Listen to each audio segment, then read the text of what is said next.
what you have achieved in your life.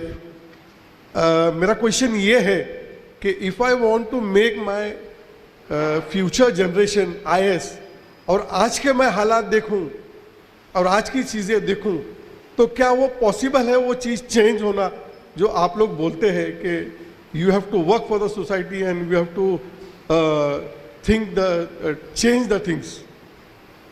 मैं आप तीनों से can you please focus on this आज के हालात? What do you mean by this आज के हालात? 5 साल पहले ऐसा हुआ कि my son was doing science और किसी ने मेरे को बोला, some was working with IAS Institute, they were training the students. तो उन्होंने बोला why don't you make your son IAS officer? तो मैं बोला I don't want to make my son IAS officer. The reason is कि मैं जो चीज़ देख रहा हूँ, कल अगर वो रिश्वत खाए और कल वो चीज़ अगर ऊपर से फ़ोन आता है और वो चीज़ नहीं हो सकी उससे और वो गलत काम करने लगे, तो मैं उसको वो चीज़ में क्यों डालूं?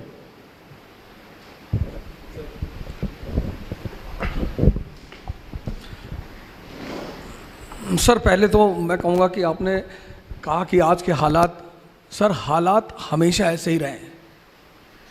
अगर आप किसी का भी समय लें, किसी बड़े शख्सियत को उठाएं, पैगंबर को उठाएं, तो पैगंबर वो बने ही इसीलिए क्योंकि उन्होंने हालात का सामना किया।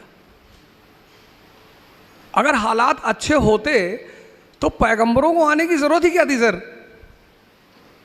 अब आपका बेटा ये डिसाइड करेगा। अब देखिए, इन साहब ने इतनी बातें कही, इन्होंने अपनी बातों में आंसर दिया। एक आम आदमी की पूरी ज़िंदगी दर्द से भरी हुई है, बस वो आम है। एक महान आदमी की पूरी ज़िंदगी चुनौतियों से भरी हुई है। ये जो आपने शब्द यूज़ किया ना, हालात, सर हालात से ही तो लड़े राम, मोहम्मद साहब। आप मोहम्मद साहब का टाइम देखिए, आप मोहम्मद साहब का टाइम देखिए सर, पहली चीज़। दूसरी चीज़ सर ये है कि हालात, अब जैसे हम तो, मैं तो हिस्ट्री का टीचर हूँ, तो मैं तो हमेशा एग्जाम्पल वहीं से उठाता हूँ।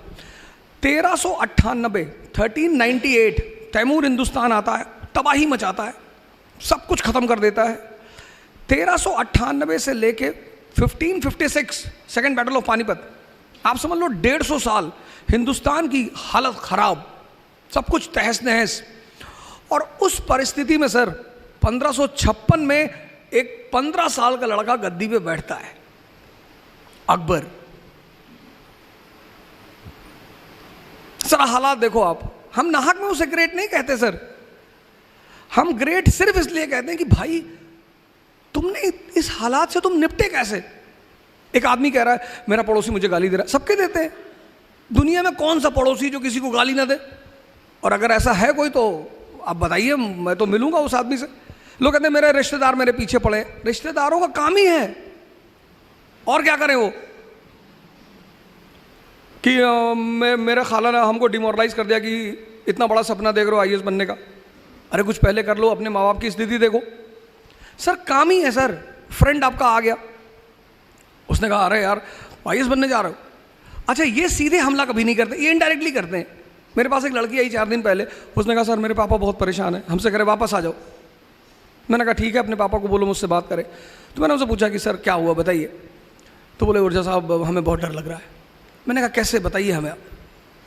बोले हमारे पड़ोसी बता रहे थे कि दिल्ली बड़ी ऐसा ऐसा कांड हो गया, बीच में कांड हो गया था तो काफ़ी फेमस था, एक बच्ची के साथ दुर्व्यवहार हो गया था, उसकी हत्या हो गई थी।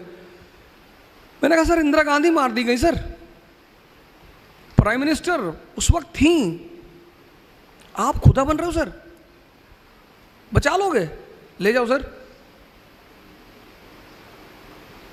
हिस्ट्री ने जिसको भी ग्रेट कहा सर, 51 साल की कैरियर में उस आदमी ने तौहीद इलाही, आज मैं तो यूपी का हूँ, इलाहाबाद का नाम बदल गया, प्रयागराज हो गया, लेकिन कभी अगर मेरी मुलाकात हमारे ऑनरेबल CM से होगी तो मैं उनसे बोलूँगा सर इलाहाबाद का नाम तो उसने कभी चेंज ही नहीं किया सर, उसने चेंज ही नहीं किया सर।